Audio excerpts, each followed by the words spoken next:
What happens when a single act of mercy from a broken man brings back ghosts from his past, not to haunt him, but to save him?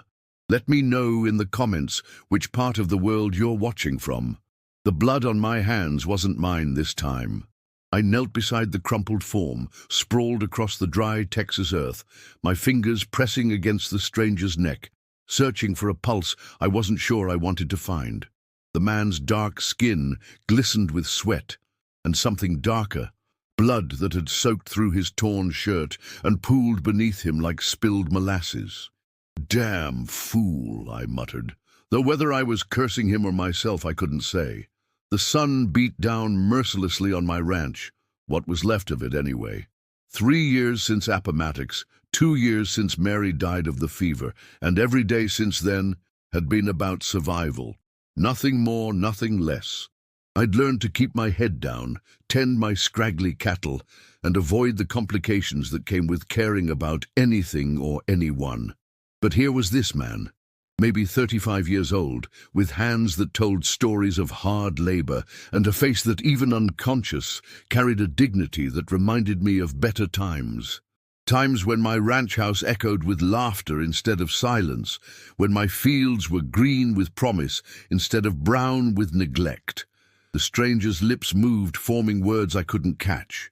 His eyes fluttered open, brown eyes that held pain, but no plea for pity. In them I saw something I'd forgotten existed, hope that refused to die, even in the face of what looked like certain death. "Water," he whispered, his voice like autumn leaves crackling underfoot. I should have left him there.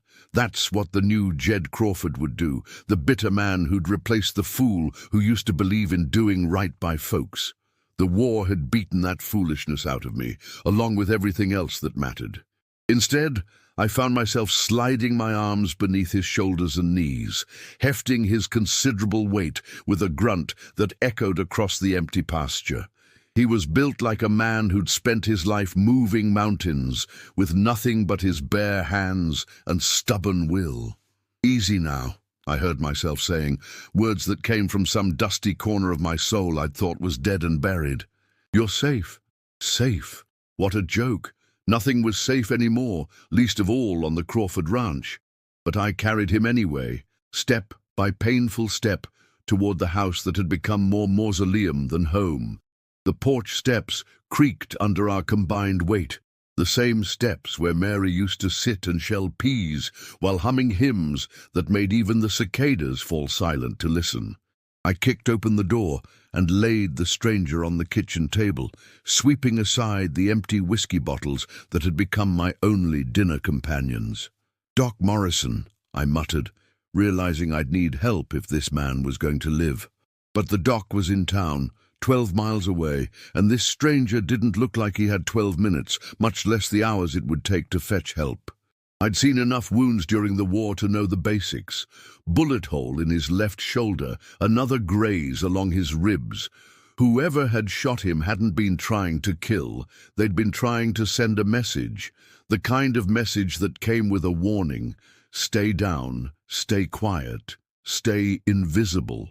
As I worked to clean the wounds with what little clean water I had left, the stranger's eyes opened again. This time, they focused on me with an intensity that made me uncomfortable. "Why?" he asked, though I wasn't sure what he was asking. "Because," I said, then stopped. Because why? Because some fool part of me remembered what it felt like to be decent. Because I'd seen enough death to last 3 lifetimes. Because Mary would have expected it of me. Because it's what you do for a fellow human being, I finished, the words tasting foreign after so long without using them. He studied my face for a long moment, and I had the unsettling feeling he was seeing more than I wanted to show. "You know who I am?" he asked. "A man who's been shot and needs help," I replied. "That's all I need to know." But even as I said it, something nagged at me. There was something familiar about his face, though I couldn't place it. Maybe I'd seen him in town, or maybe all suffering started to look the same after a while. As the sun began to set, painting my kitchen in shades of gold and crimson, I managed to get some broth into him and bandage his wounds properly. He slept fitfully, occasionally mumbling names I didn't recognize and places I'd never heard of. I should have been planning what to do with him come morning. Should have been figuring out how to get him on his way without drawing attention to either of us. The last thing I needed was trouble, and in Texas in 1868, helping the wrong person could bring more trouble than a man could handle. Instead, I found myself sitting beside the table watching his chest rise and fall, remembering the last time I'd cared whether someone lived or died. It had been Mary, and caring hadn't saved her.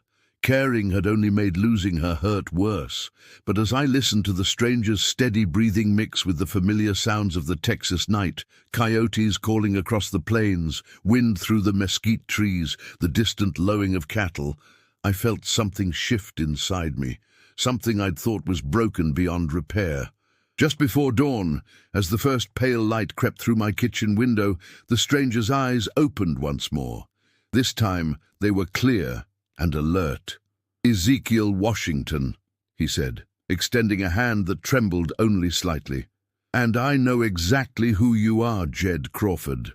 The way he said my name, like it meant something, like it carried weight and history, sent a chill down my spine that had nothing to do with the morning air. Chapter 2. "You've got me at a disadvantage, Ezekiel," I said, though my hand instinctively moved to the Colt at my hip. 3 years of living alone had taught me that when strangers knew your name, it usually meant trouble was riding close behind. Ezekiel struggled to sit up, wincing as the movement pulled at his wounds. "I worked your fields, Mr. Crawford, before the war, before everything changed." The words hit me like a physical blow. I stepped back, studying his face with new eyes, searching for the boy I might have known among the features of the man lying on my kitchen table. But the war had changed us all, carved new lines into old faces, and buried memories under layers of pain and survival. "I had over 200 workers before the war," I said carefully. "Can't say I remember every face."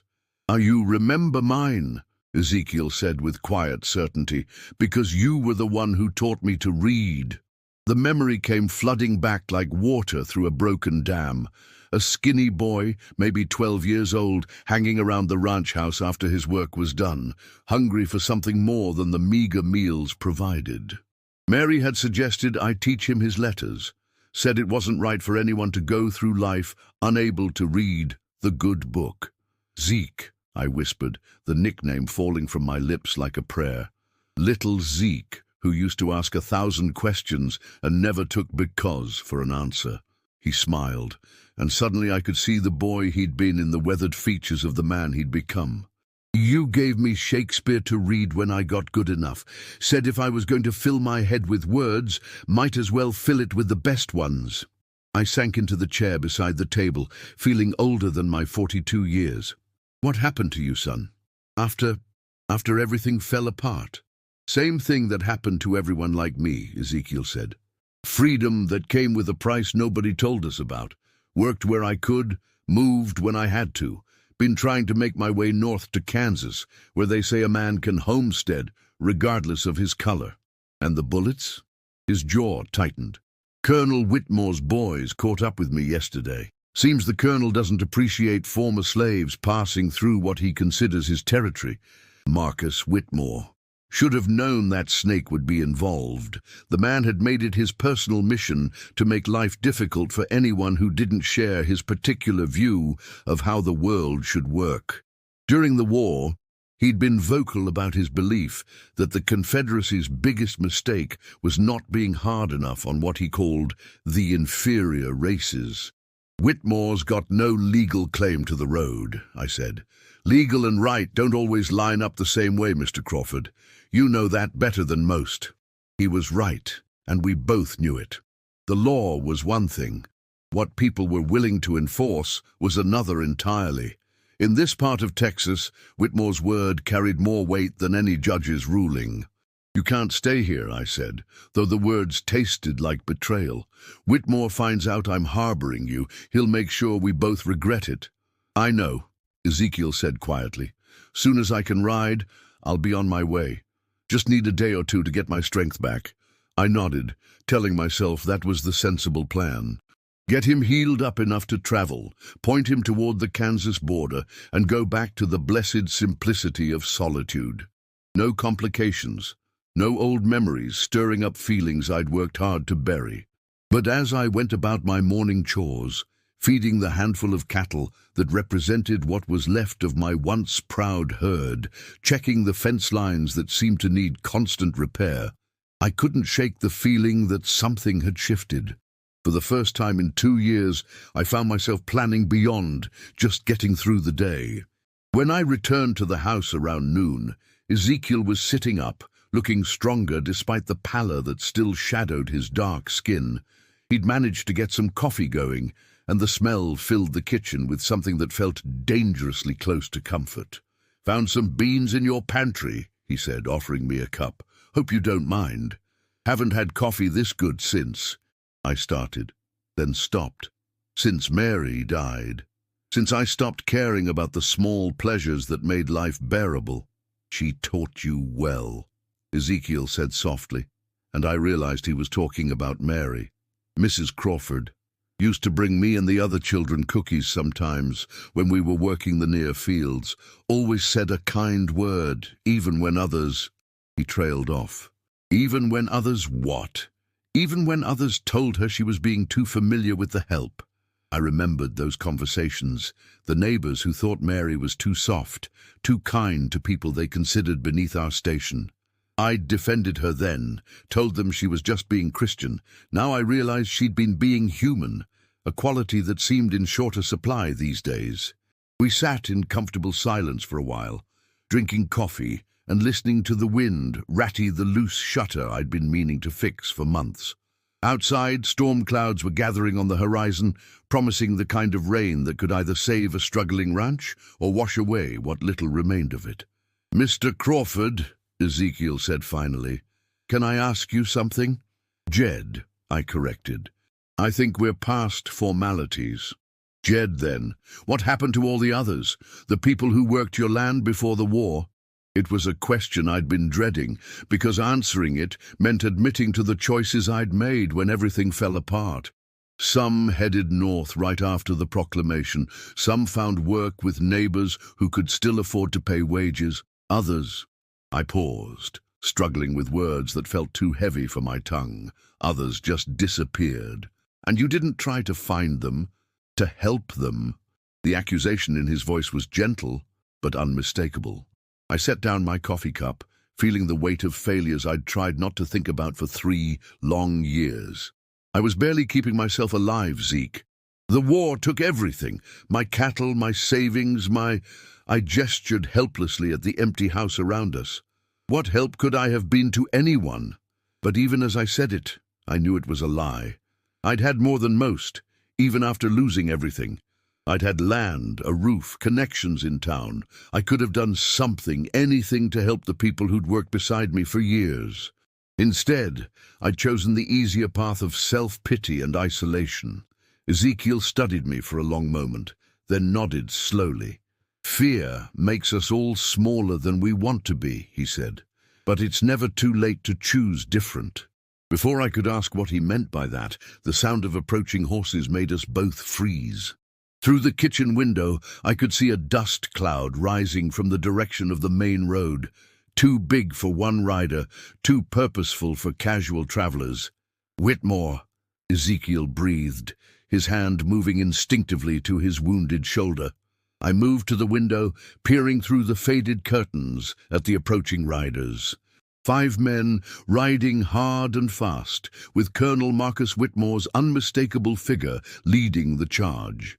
Even from a distance, I could see the rifles across their saddles and the grim determination in their posture.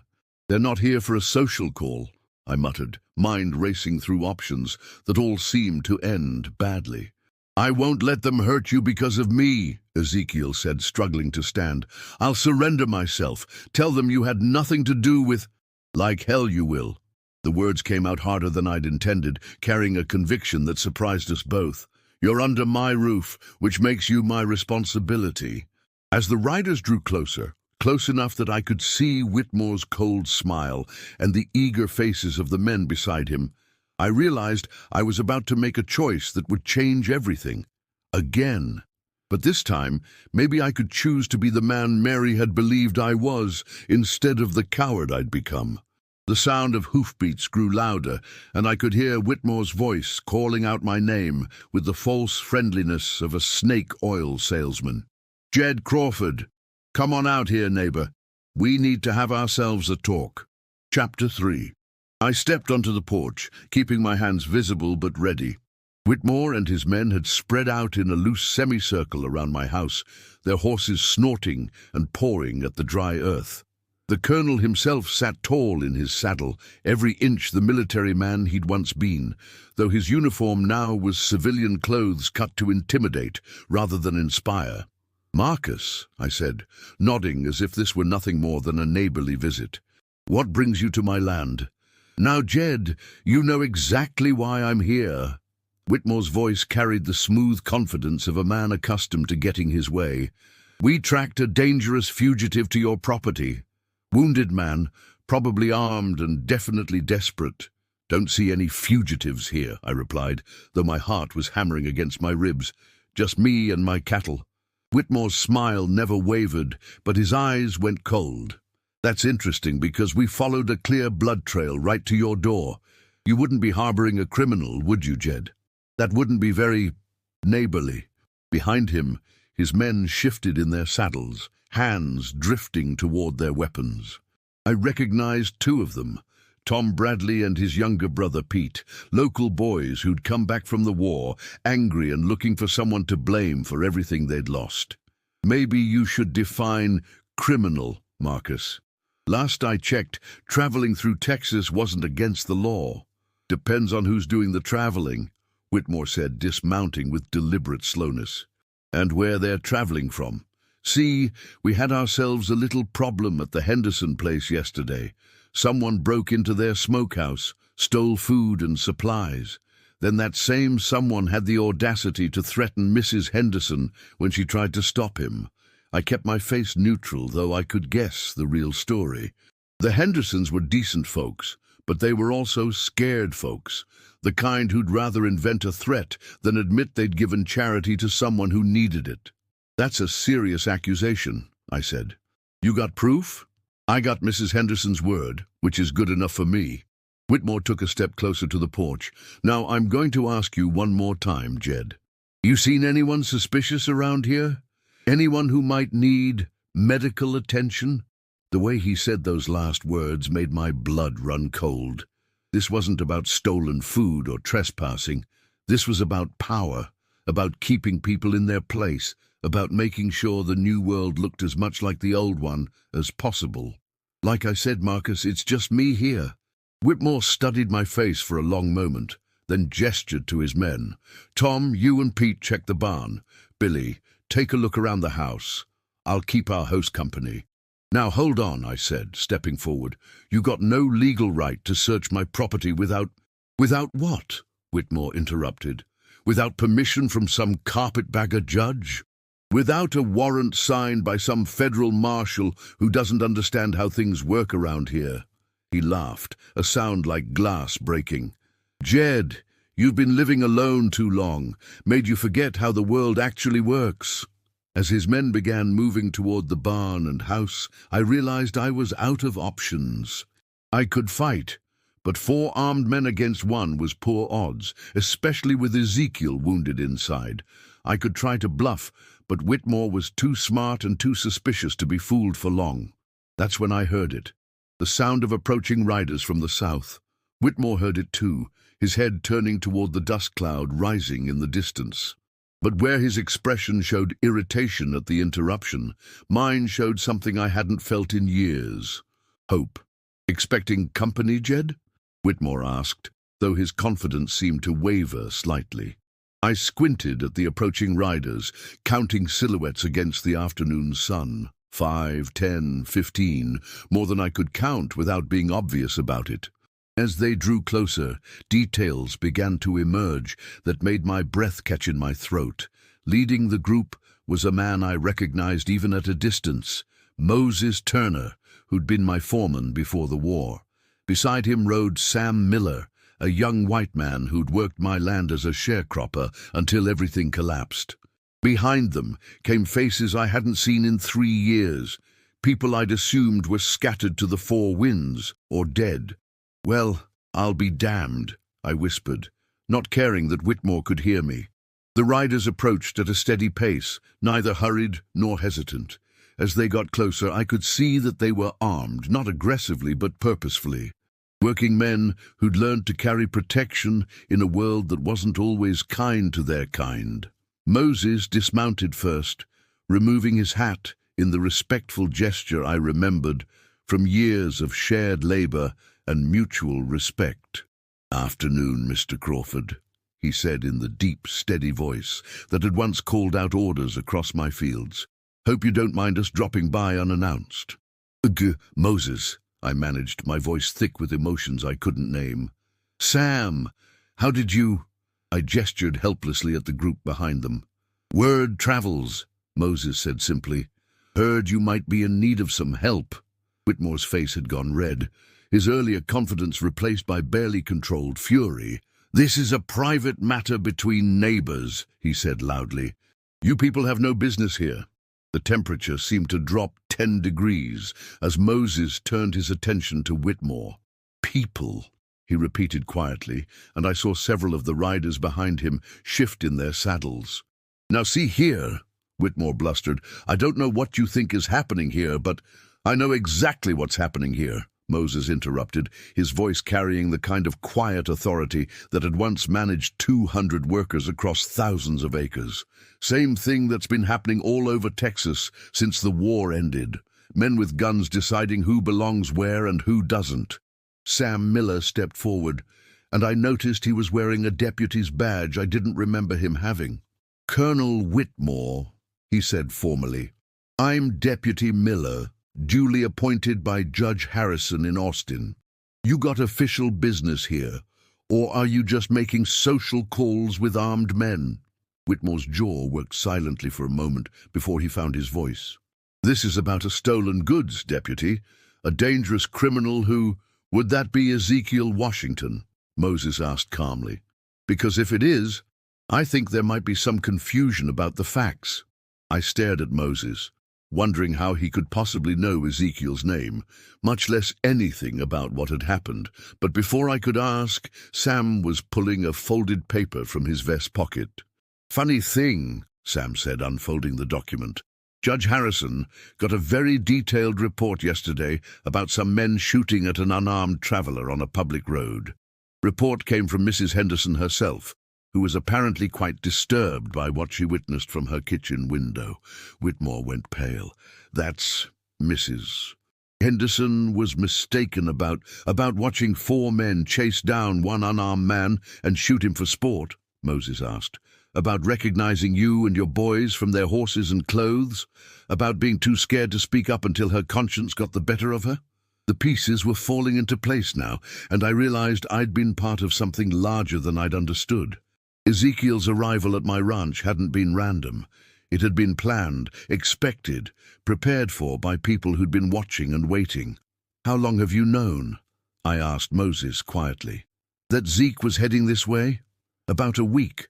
That you'd do the right thing when he showed up hurt on your land?" Moses smiled, and it was the same warm expression I remembered from better days. "About 3 years, Mr. Crawford, ever since you paid for my youngest daughter's medicine when the fever took half the county." My world shifted again. Memories I'd buried surfacing like bodies after a flood. Sarah Turner, Moses's little girl, burning up with fever while the town doctor demanded payment in advance. I'd ridden to town in the middle of the night, paid the doctor's fee, and told him to send whatever Sarah needed to Moses's place. "You never said anything," I whispered. "You asked me not to," Moses replied. "But word got around anyway. Always does. About the medicine for Sarah, about the food you left on the Watson family's porch when Jim broke his leg, about the money you sent to help the widow Jenkins keep her farm." I stared at him, my mind reeling. Those had been small things, private things, gestures that had seemed insignificant compared to the enormity of everything I'd lost. I'd never thought of them as anything more than the minimum decency demanded. "How many people," I started to ask, "how many people did you help without thinking it made you some kind of hero?" Moses finished. "More than you remember, Mr. Crawford. More than you'll ever know." Behind him, the other riders were nodding, and I began to recognize more faces.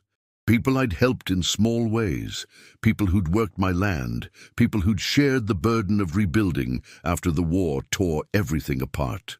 Whitmore looked around at the growing crowd, his earlier bravado crumbling as he realized he was outnumbered by more than just bodies.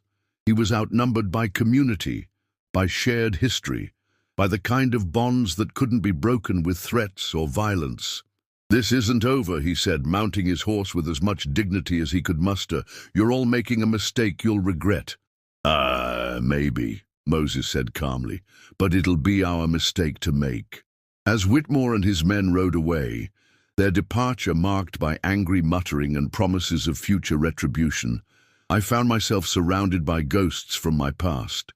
Ghosts who'd come not to haunt me, but to remind me of who I'd been before grief and isolation had convinced me I was alone. Rinji. Chapter 4. As the dust from Whitmore's retreat settled, I stood on my porch, looking out at faces I'd thought I'd never see again. Moses had organized them into a loose circle around the house, not threatening but protective, like a living wall between my property and whatever trouble might come next. "I don't understand," I said finally, my voice carrying across the sudden quiet. "How did you all know to come here? How did you even find each other?" Sam Miller stepped forward, pulling off his deputy's badge and tucking it back into his vest. "Moses has been keeping track of folks since the war ended, making sure people stayed connected, looked out for each other. When word came that Zeke was heading this way and might run into trouble, we figured it was time to come home," Moses finished simply. "Home." The word hit me like a physical blow. These people considered my broken-down ranch, my failing dream, their home. After everything that had fallen apart, after all the ways I'd failed them, they still thought of this place as somewhere worth protecting. "Moses," I said, my throat tight with emotions I'd kept buried for too long. "I never paid you what you were owed, never helped when the proclamation came, never even said goodbye properly." The older man studied my face for a moment, then smiled with the patience of someone who'd learned to measure time in seasons instead of moments. "Mr. Crawford, do you remember what you told me the first day I started working for you?" I shook my head, though something stirred in the back of my memory. "You said, 'Moses, a man's word and his work are all he's got in this world. Everything else is just temporary.' Well, your word was always good, and your work—" He gestured at the ranch around us, shabby as it was. "Your work was treating people like they mattered. That's not temporary, sir. That's the kind of thing that lasts." Before I could respond, the front door opened, and Ezekiel appeared, moving slowly but under his own power. He'd managed to find one of my old shirts, and though it hung loose on his frame, he looked stronger than he had that morning. "Zeke!" Moses called out, his weathered face breaking into the first genuine smile I'd seen from him. "About time you showed yourself, you stubborn fool." "Moses Turner," Ezekiel replied, his own smile wide despite the pain that still shadowed his eyes. "Should have known you'd find a way to complicate a simple rescue." As the two men embraced carefully, mindful of Ezekiel's wounds, I began to understand the scope of what I'd stumbled into. This wasn't just about helping one injured man. It was about a network of relationships that had survived war, displacement, and years of hardship. "How long have you been planning this?" I asked. "Planning what?" Sam Miller asked innocently. "We just came to visit an old friend. But the coordinated way they'd arrived, the legal authority Sam had shown, the fact that they'd known about Ezekiel's route and Whitmore's likely response, none of that had been coincidence." "The truth, Moses," I said, "all of it." Moses exchanged glances with several of the others before nodding slowly. "Fair enough. You've earned that much." He gestured toward the porch. "Might want to sit down for this part." I remained standing but indicated he should continue. After the war, when everything fell apart and people scattered, I started reaching out, finding folks, making sure they were alive, seeing if they needed help. Turned out a lot of people were struggling, but they were also surviving, building new lives, finding new ways to make it work. And your name kept coming up, not just from people who'd worked here, but from people you'd helped along the way. The doctor in town mentioned how you'd paid for medicine without being asked. The banker talked about how you'd vouched for loans for people who had no collateral. Storekeepers remembered you buying supplies for families who couldn't afford them. I felt heat rising in my face. Those were small things, private things. "Small things add up," Sam Miller interjected, "especially when times are hard. You probably kept a dozen families from starving that first winter after the war." "More than that," added a woman's voice from the crowd. I looked up to see Rebecca Hayes stepping forward, her young son clinging to her skirt. She was thinner than I remembered, marked by the kind of exhaustion that came from years of struggling alone. But her eyes held the same determination I'd admired when her husband worked my fields. "Mrs. Hayes," I said, removing my hat, "I didn't see you there. You left food on my doorstep every week for 6 months after Thomas died," she said quietly. "Never asked for anything, never made it feel like charity, just neighbors helping neighbors." The memories were coming back now, pieces of a pattern I'd never seen clearly, because I'd been too focused on my own grief to recognize what I was doing. The anonymous donations, the quietly paid debts, the supplies that somehow found their way to people who needed them most. It was what Mary would have wanted, I said weakly. "Maybe," Moses said. "But Mary wasn't the one who did it. You were. Even after she died, even when you were hurting worse than anyone, you kept looking out for people. That's not grief talking, Mr. Crawford. That's character." Ezekiel moved closer, still favoring his wounded side, but walking steadier now. "The reason I came here wasn't random, Jed. Moses sent word through the network. If I ran into trouble heading north, your ranch was a safe place to stop. But I haven't been—" I started, then stopped. "Haven't been what? Haven't been the man I used to be? Haven't been someone worth counting on?" "You took in a wounded stranger without question," Moses pointed out. "Stood up to Whitmore's threats, were ready to fight 4 armed men to protect someone you barely remembered. Sounds like exactly the man I thought you were." As the afternoon sun began to sink toward the horizon, painting the sky in shades of orange and gold, more riders appeared on the various trails leading to my ranch. They came in 1s and 2s, families with children riding in wagon beds, young men on horseback, older folks walking alongside mules loaded with possessions. "Moses," I said slowly, "what exactly is happening here?" "What's happening," he replied, "is that about 40 people have decided they're tired of being scattered across Texas, working other people's land for other people's dreams. They want to come home, if you'll have them." I looked out at the growing crowd, people I'd known, people I'd helped, people who'd worked beside me to build something that had seemed lost forever. Children who'd grown up in the years since I'd seen them last, couples who'd married and started families, elderly folks who'd survived everything the world could throw at them and were still standing. "I can't pay wages," I said, my voice barely above a whisper. "The ranch is barely holding on. I've got maybe 50 head of cattle left, half the pasture land is worn out, and the house—" I gestured helplessly at the building behind me. "Who said anything about wages?" Sam Miller asked. "We're talking about shares, partners, rebuilding something better than what we had before." We've all learned things in the years since the war," Moses added. "New ways of farming, new crops, new methods of raising livestock. Rebecca there has been working with a veterinarian in Austin, knows more about animal medicine than most doctors. Sam's been studying law, working with the territorial government. We've got skills now, connections, resources we didn't have before. But most importantly," Ezekiel said, "we've got each other. That's worth more than money, more than land, more than anything else we could hope to build. As darkness began to fall, someone started a fire in the yard, and people began unpacking food from their wagons and saddlebags.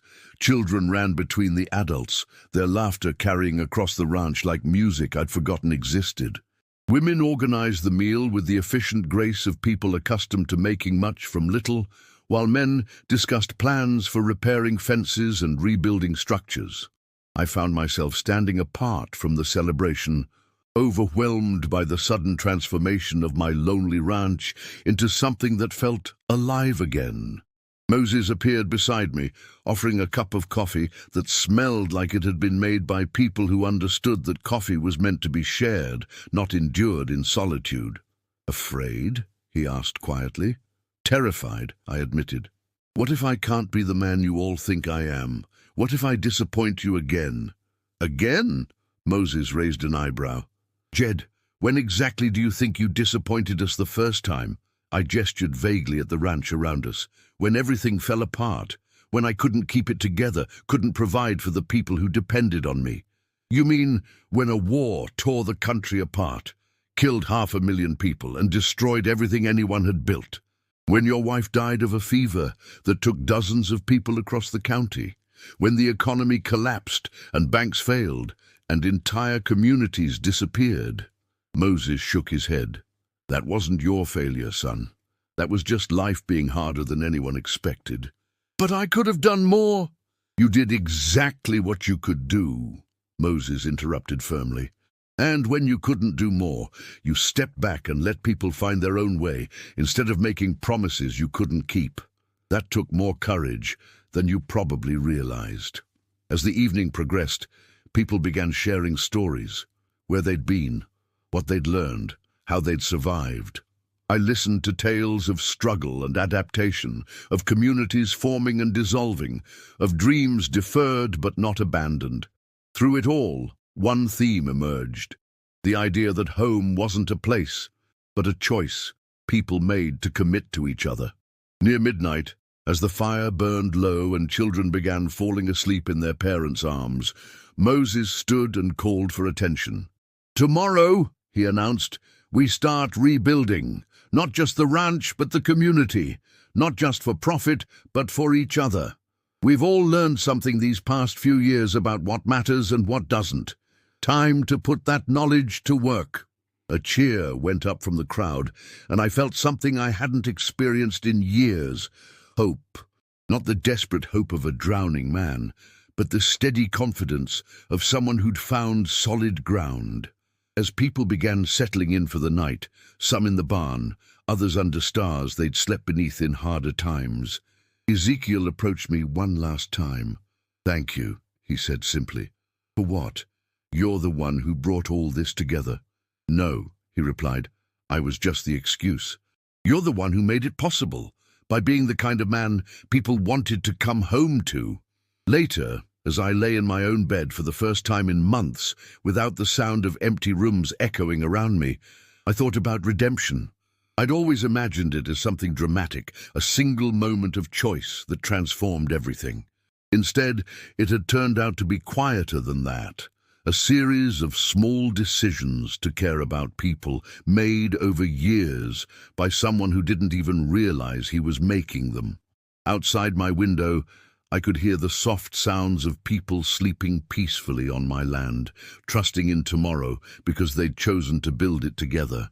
For the first time since Mary died, I fell asleep without dreading what the morning might bring. The Crawford Ranch was home again.